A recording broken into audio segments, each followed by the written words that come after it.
নমস্কার, আমি শ্রী পি.কে. শাস্ত্রী। আজকে শুরু করতে চলেছি নতুন আরেকটি ভিডিও। যে ভিডিওয়ে আজকে আলোচনা করব গ্রহদের দৃষ্টি সম্পর্কে। তো আমি বেশি কথা বাড়াবো না, সরাসরি চলে যাব আমার বোর্ডে। এখানে আমি লিখে দিয়েছি যে গ্রহদের কয়টি দৃষ্টি আছে। তো দেখুন, প্রথমেই রবি গ্রহ। রবি গ্রহের সপ্তম দৃষ্টি। তারপরে চন্দ্র, চন্দ্র গ্রহের সপ্তম দৃষ্টি।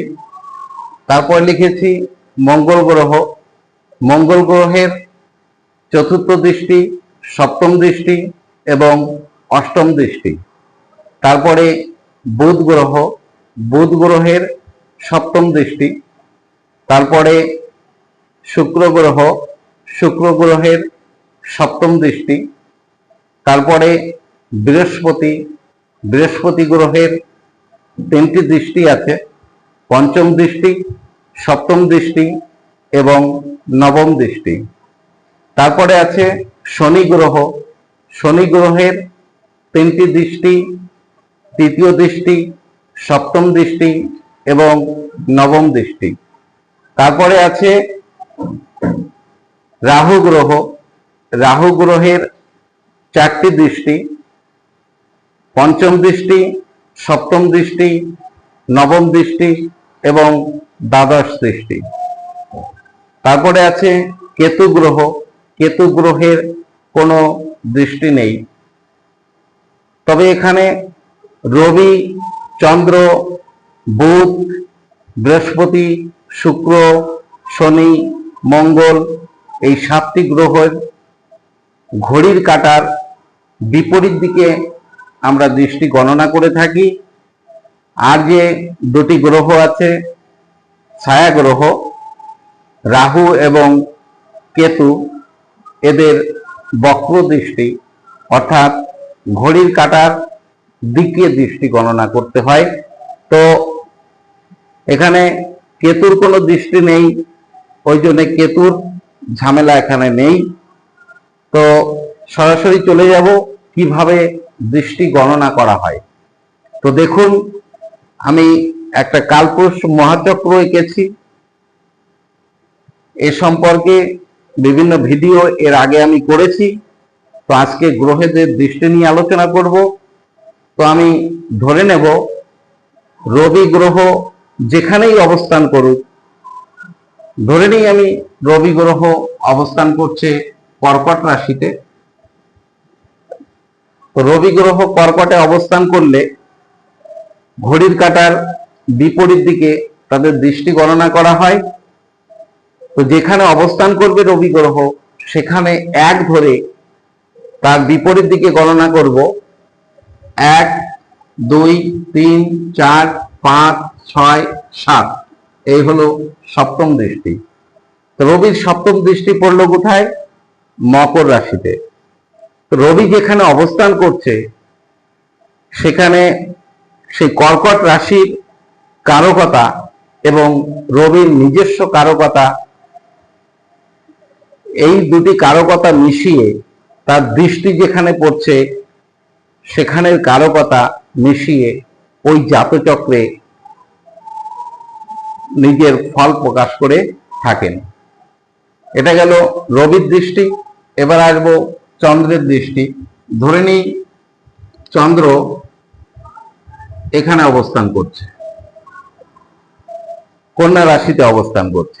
তো চন্দ্রেরও সপ্তম দৃষ্টি। তো চন্দ্র যেখানে অবস্থান করছে সেখান থেকে এক ধরে ঘড়ির কাঁটার বিপরীত দিকে আমরা গণনা করব।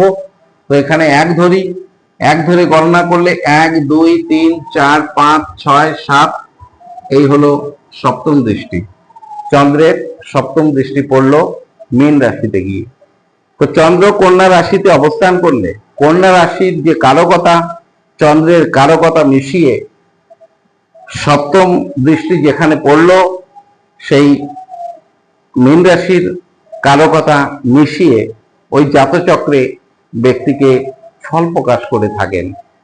তো এখানে আরেকটি বিশেষ কথা না বললেই নয়, যে গ্রহ, যে কোনো গ্রহ যেখানেই অবস্থান করছে সেই রাশির তো কারকতা মিশিয়ে এবং রবির কারকতা মিশিয়ে ফল প্রকাশ করে থাকেন, কিন্তু তার দৃষ্টি যেখানে পড়ে সেখানে তার অ্যাক্টিভেশনটা বেশি থাকে। তো আমরা এটা মাথায় রাখবো, তাহলে আমাদের জাত ব্যক্তির ফল প্রকাশ করার প্রেডিকশনটা আমরা ভালোভাবে করতে পারবো। তো এই হলো চন্দ্রের সপ্তম দৃষ্টি। এরপরে আসবো মঙ্গল। মঙ্গলের তিনটি দৃষ্টি, চতুর্থ দৃষ্টি, সপ্তম দৃষ্টি এবং অষ্টম দৃষ্টি। তো ধরে নেই মঙ্গল অবস্থান করছে তুলা রাশির ঘরে। তো তুলা রাশির ঘরে মঙ্গল অবস্থান করলে এখান থেকে এক ধরে আমরা ঘড়ি কাটা বিপরীত দিকে গণনা করব। 1 2 3 4 এই হলো চতুর্থ দৃষ্টি, তারপরে 4 5 6 7 এই হলো সপ্তম দৃষ্টি, 7 8 এই হলো অষ্টম দৃষ্টি।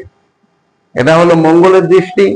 তো মঙ্গল এখানে তুলা রাশিতে তার নিজস্ব কারকতা এবং তুলা রাশির কারকতা মিশিয়ে ফল প্রকাশ করবে, এবং কর্কট রাশিতে তার চতুর্থ দৃষ্টি পড়ছে, সেখানে ফল প্রকাশ করবেন, এবং সপ্তম দৃষ্টি মেষ রাশিতে পড়ছে, সেখানে কারকতা মিশিয়ে ফল প্রকাশ করবেন, এবং অষ্টম দৃষ্টি পড়ছে বৃষ রাশিতে, সেখানে তার ফল প্রকাশ করবেন। এই হলো মঙ্গলের দৃষ্টি দিয়ে ওই জাত ব্যক্তিকে ফল প্রকাশ করবে। এরপরে আসা যাক বুধ। বুধ গ্রহ। তো বুধ গ্রহর আমরা জানি বুধের, ধরে নেই বুধ এখানে অবস্থান করছে, তো বুধের ও সপ্তম দৃষ্টি আমি এর আগেই বলেছি। তো এখানে এক ধরে আমরা গণনা করব, 1 2 3 4 5 6 7 সপ্তম দৃষ্টি পড়লো গিয়ে মকর রাশিতে। তো কর্কট রাশিতে বুধ অবস্থান করছে, বুধের নিজস্ব কারকতা এবং কর্কট রাশির যে কারকতা সেটা মিশিয়ে এবং মকর রাশির কারকতা মিশিয়ে ওই জাত ব্যক্তিকে ফল প্রকাশ করে থাকেন। তো এরপরে আসি বৃহস্পতি। বৃহস্পতি গ্রহ ধরে নিই এখানে অবস্থান করছে বৃহস্পতি গ্রহ। তো বৃহস্পতি গ্রহ মেষ রাশিতে অবস্থান করলে তার ঘড়ি কাটা বিপরীত দিকে গণনা করব। তার যে দৃষ্টি, বৃহস্পতির দৃষ্টি এখান থেকে এক ধরে গণনা করে তার পঞ্চম দৃষ্টি হবে 1 2 3 4 5 এ হলো পঞ্চম দৃষ্টি, 5 6 7 এ হলো সপ্তম দৃষ্টি, 8 9 এ হলো নবম দৃষ্টি। তো এখানে বৃহস্পতি মেষ রাশিতে অবস্থান করলো, সে মেষ রাশি এবং বৃহস্পতির কারকতা মিশিয়ে সে পঞ্চম সিংহ রাশিতে যে পঞ্চম দৃষ্টি পড়ছে সেখানে কারকতা, এবং সপ্তম দৃষ্টি তুলা রাশিতে পড়ছে সেখানে কারকতা, এবং ধনু রাশিতে তার নবম দৃষ্টি পড়ছে সেখানে কারকতা দিয়ে তার ফল প্রকাশ করবেন বৃহস্পতি ওই জাত ব্যক্তিকে। এরপরে আসবো শনি। শনির দৃষ্টি।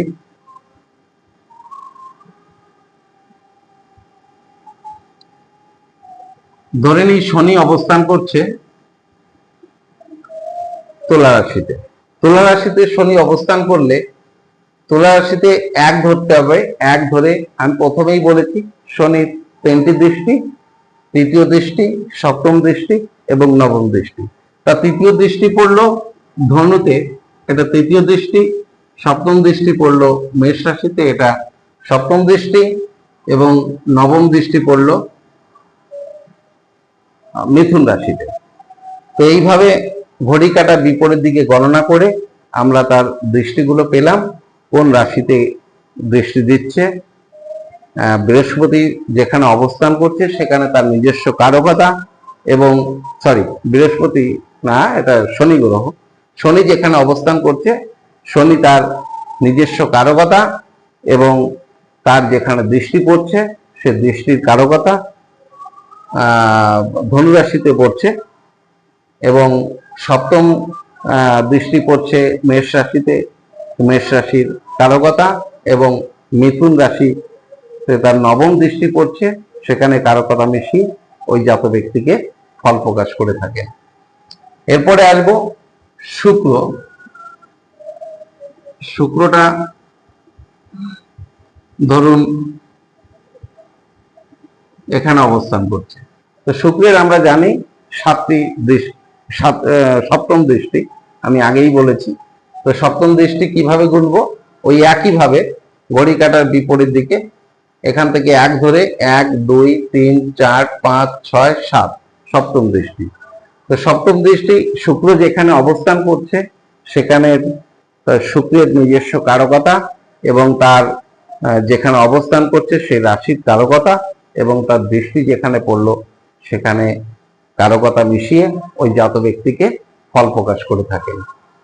এরপরে আসবো রাহু। রাহু, ধরে নিই রাহু এখানে অবস্থান করছে। তো রাহু এখানে অবস্থান করলে রাহুর 4টি দৃষ্টি। 4টি দৃষ্টি কি কি? রাহুর পঞ্চম দৃষ্টি, সপ্তম দৃষ্টি, নবম দৃষ্টি এবং দ্বাদশ দৃষ্টি। তো রাহু এখানে অবস্থান করলে রাহুর, আমি প্রথমেই বলেছি, রাহু বক্র দৃষ্টি। তো রাহুর বক্র দৃষ্টি হলে সেটা ঘড়ির কাঁটার দিকে গণনা করা হয়। তো ঘড়ি কাঁটার দিকে কিভাবে? এখানে 1 ধরে ঘড়ি কাঁটার দিকে এইভাবে গণনা করব। 1 2 3 4 5, এখানে পঞ্চম দৃষ্টি, 6 7 এখানে সপ্তম দৃষ্টি, 8 9 এখানে নবম দৃষ্টি, 9 10 11 এখানে দ্বাদশ দৃষ্টি। তো রাহু যেখানে অবস্থান করলো সেই স্থানের ফলাফল প্রকাশ করবে নিজস্ব কারকতা দিয়ে, এবং তার পঞ্চম দৃষ্টি যেখানে পড়ছে সেখানে কারকতা, এবং সপ্তম দৃষ্টি যেখানে পড়ছে সেখানে কারকতা, এবং নবম দৃষ্টি যেখানে পড়ছে সেই স্থানের সেই রাশির কারকতা মিশিয়ে, এবং দ্বাদশ দৃষ্টি যেখানে পড়ছে সেই রাশির কারকতা মিশিয়ে ওই জাত ব্যক্তিকে ফল প্রকাশ করে থাকেন। এখানে আমি প্রথমেই বলেছি যে কেতু গ্রহের কোনো দৃষ্টি নেই। তো এখানে কেতু গ্রহের ঝামেলাটা নেই, তো আমরা যাব না সেই ঝামেলায়। তো এখন যে গ্রহের দৃষ্টি সম্পর্কে আপনাদের সামনে সংক্ষিপ্ত আলোচনা করলাম। তো আমার সঙ্গে থাকুন, এরপরে আরো বিভিন্ন রকম ভিডিও নিয়ে আসব। সেই ভিডিওয়ে আরো বিস্তারিতভাবে বিভিন্ন বিষয়ে আলোচনা করব। আপনারা আমার ভিডিওটি দেখুন, দেখলে নিশ্চয়ই জ্যোতিষ সম্পর্কে একটা সাধারণ জ্ঞান আপনারা পেয়ে যাবেন। তো আর বেশি কথা বলবো না। নমস্কার, ভালো থাকবেন, সকলকে ভালো রাখবেন।